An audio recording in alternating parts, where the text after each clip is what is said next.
Preparations for AZ-104 exam takes a considerable time, practice and a structured study. In spite of all the planning, I have seen many people missing on the case study, thus failing the AZ-104 exam. Hello and welcome back to the Tech Blackboard. Here at the Tech Blackboard, we have helped so many Azure learners when it comes to the case study kind of questions. Not only we tell you the correct answers, but we also let you know the logic behind the same and how you can prepare so that you never miss a case study in the examinations. So here in the part 6 today, I bring to you an interesting case study. Let's start reading the case study without wasting any further time.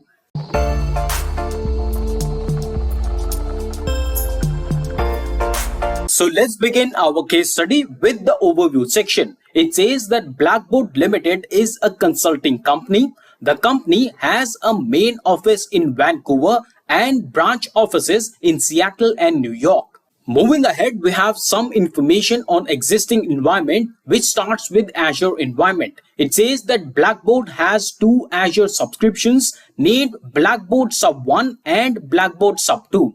The Blackboard Sub 1 has the resource group shown in the following table. Here we have resource group 1, which has a lock named lock 1. The lock type is read only and the location is West US. Then we have resource group 1 contains the resources shown in the following table. We have disk 1, which is a managed disk. The tag is RG1. IP address space is of course not applicable. The location is West US. Moving ahead, we have VNet 1, which is a virtual network. Tag is RG1. And then we have IP address space, which is given as 10.40.0.0/20. Location again is West US. Moving on, we have Blackboard Sub 2 has the resource group shown in the following table. Here we have resource group 2, which has a lock named lock 2, which is of delete type. Earlier we had a lock of read only type, and now we have a delete type of record. The location is East US. Moving ahead, it says that resource group 2 contains the resources shown in the following table. Similar to the resource group 1, here also we have disk 2, which is a managed disk. Tag is RG2 and the IP address space is not applicable. Location this time is East US. Moving on, we have VNet 2, which is a virtual network. Tag is RG2 again and the IP address space is 10.40.0.0/22. Location is East US. Further, it says that Blackboard has an Azure Active Directory tenant named blackboard.com that contains the user accounts shown in the following table.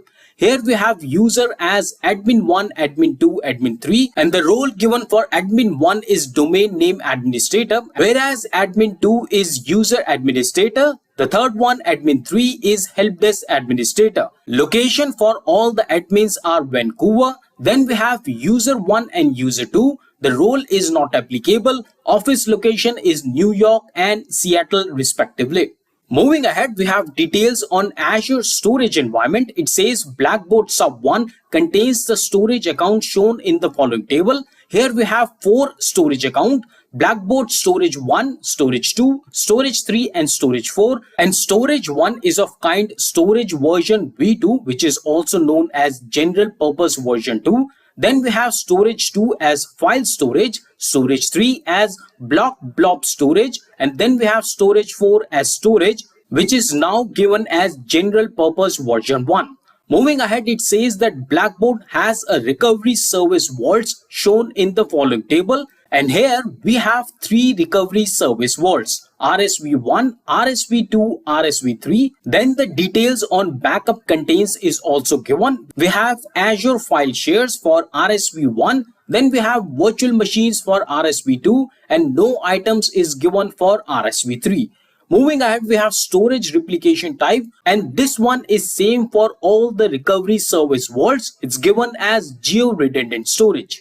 Let's move ahead to the requirement section. Here we have planned changes. It says that Blackboard plans to implement the following changes. The first one is configure backups to use locally redundant storage (LRS) replication whenever possible. The second one is hire 125 new employees, each of whom will require an account created in the tenant. The third one is delegate user 1 to manage all the user and group accounts in New York office. Fourth one says that delegate user 2 to manage all the users and group accounts in Seattle office. And then fifth one says deploy a new Azure virtual machine named dev VM1 that will run on Windows 10. On the sixth one, we have create peering between VNet 1 and VNet 2. And the last one, the seventh one, is given as move disk 1 to resource group 2.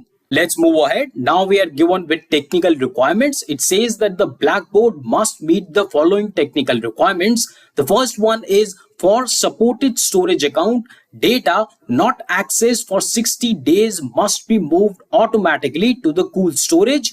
Data not accessed for 120 days must be moved automatically to archive storage. Let's move ahead. The second one says that dev VM1, which is a virtual machine, must be accessible from the Azure portal over TLS and provide seamless RDP/SSH connectivity. The third one says delegated administrative permissions must be scoped to specific location. And then we have administrative effort and cost must be minimized whenever possible. The last one says the principle of least privilege must be used. In the next section, we have details given on security requirements. Here it says that the Blackboard must meet the following security requirements. The first one is user access to storage account data must be granted for a specified start and expiration date and time.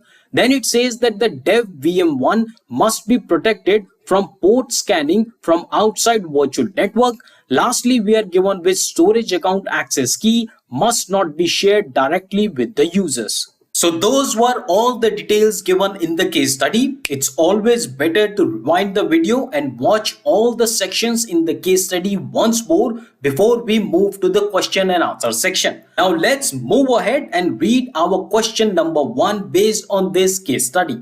So here comes the question number 1. The question says that which administrator can implement the plan changes for the new employees? The first option given is admin 1 only. The second option is admin 2 only. The third one is admin 3 only. The fourth one is admin 1 and admin 2 only. And the fifth one is admin 1 and admin 3 only. Now friends, before answering these questions, it's very important for you to understand which section of the case study actually relates to this question. So here I present you the sections from the case study in which you will find all the details that we need to answer this question. You can see that first section from the case study is coming from existing environment where information for all the users are given, and of course we are talking about all the users in this question. Then the second relevant section from the case study is plan changes. Here you can see that we have hired 125 new employees. So here we are basically talking about more number of employees, or you can also say that there is some bulk operation needed. Then one more section from case study is technical requirements. And friends, one important disclaimer here. These sections which I'm showing you here will not be given in the real exam. It's just that we are presenting you with this so that you can understand how to relate the sections from the case study to that of the question. Now let me give you the correct answer. The correct answer for this question is admin 2 only. Why? The justification comes here because to bulk create the users, I already pointed out that we are talking about 125 new employees. So it says to bulk create users in Azure AD administration portal, you must be signed in as global administrator or user administrator. Only admin 2 has the user administrator role to perform this task. I hope you can see here that only admin 2, which is the user administrator, has the relevant access, or I can say the relevant role to perform this action. Once again, I'm telling you that please read the case studies very carefully. You can read them once, twice, thrice, but please be very vigilant because case studies are confusing and you must understand how to map case study sections with questions. And here a quick reminder, please watch the earlier 5 parts with many such case studies, including Microsoft generic guidelines along with tips and tricks that you can use while giving the exam. The links for all the earlier parts are right there in the description box. And if you are new to this channel, please consider subscribing as we bring a lot of cloud certification course content on a regular basis. Now here comes our question number 2. It says that you need to implement the planned changes for user 1 and user 2.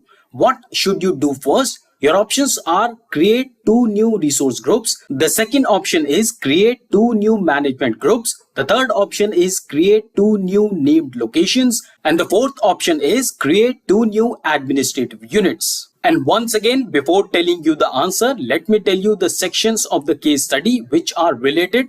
Once again, we have existing environment. Now that we are again talking about the users, this is the relevant section from the case study. Along with this section, we also have planned changes section and the technical requirement section. You can read all these sections very carefully and try to understand how these sections relate to this question. Now let me give you the correct answer. The correct answer is option D, create 2 new administrative units. Why? The justification comes here. So basically, you use administrative units to logically group Azure AD resources, and you first create the administrative units for each location. You can then assign user 1 and user 2 the user administrative role for each of their associated administrative units, and then add the users and groups that should be the managed members. Now let's move ahead with the question number 3. It says that you need to implement the planned changes for disk 1. What should you do first? Your options are, the first one is add the Blackboard sub 1 and Blackboard sub 2 to a new management group. The second option is remove lock 1 from the resource group 1. The third option is modify RG1 tag. And the fourth option is remove lock type 2 from resource group 2. So could you guess the correct sections from the case study which are related to this question? Well, let me tell you. So this is the section related to the question number 3, where we were given the details on existing environment, followed by the details on 2 resource group 1 and resource group 2. We also checked out the details what are the resources included in both of these resource groups. Now let's go back to our question. So here we come back in the question. The correct answer for this question is option B, remove lock 1 from the resource group 1. The justification comes here. It says to move a resource between resource groups, you need to first remove any locks associated with the resource. Now friends, you might have a doubt here that in the question we are talking about disk 1. However, when it comes to removal of lock, here we are talking about removing a lock from resource group 1. But why this is so? Because actually we have to do the changes in disk 1. The reason is that disk 1 has inherited lock from the resource group 1. So basically my friends, in case you're working in Azure, please remember that whenever you have a lock on the resource group level, the same lock or the lock type is also inherited by the resources under that resource group. And that's why we have to remove the lock from the resource group 1. I hope you understood this logic of lock inheritance. Now let's move ahead. But before that, friends, if you feel that we are doing a good work, please like and share our videos. It really helps our channel to grow and bring more such quality content absolutely free for you. And just so you know, we also have hugely successful question and answer series on AZ-900, DP900, AI900, DP203, and also full course series on Azure Fundamentals. Links to all these series are given in the description box. And now let me present the question number 4. It says that which storage accounts meet the technical requirements. Your options are Blackboard Storage 1 and Blackboard Storage 4 only. The second option is Blackboard Storage 2 and Blackboard Storage 3 only. The third option is Blackboard Storage 1 and Blackboard Storage 3 only. The fourth option is Blackboard Storage 2 and Blackboard Storage 4 only. Now friends, for the question number 4, this question and the next question, question number 5, I will not give you the details on which section from the case study actually relates to the questions. Consider this as a homework. I will be really happy if you tell me the correct sections which are related to question number 4 and question number 5. I will give a heart in the comment section to the correct answers so that everyone knows the correct sections. And for now, let me give you the correct answer. The correct answer is option C, Blackboard Storage 1 and Blackboard Storage 3 only. But surely I will give you the justification. Justification is that lifecycle management policies applies rules to supported storage account to control the transition of data to cooler storage tiers. Lifecycle management policies are supported for block blobs and append blobs in general purpose version 2, premium block blob and blob storage account. File storage and general purpose version 1 storage account do not support lifecycle management. I hope you understood the justification. Please read the justifications very carefully. There can be similar but twisted questions in the actual examinations. Now let's move ahead with the question number 5, which is the last question in this case study. The question says that you need to address the issue that relates to the Blackboard storage too. The solution must meet the security requirements. What should you do? The first option given is set a rotation reminder for the access keys. The second option is configure a lifecycle management rule. The third option is create a new access review. And the fourth option is generate a shared access signature, also known as SAS. And the correct answer for question number 5 is option D, generate a shared access signature. And why this is so? Because a shared access signature provides a secure delegated access to the resources in your storage account. You can use SAS to provide granular controls such as how long access is valid, what permissions do they have on resource, and what resource the client may access. So that was all for today. Please do like and share the videos and consider subscribing, and I promise to bring great value for your time. Thank you so much for learning with us. I will see you in the next video. Till then, stay fit, keep learning, and thanks for watching. If this video has added any value in your learning, a like and subscribe is highly appreciated.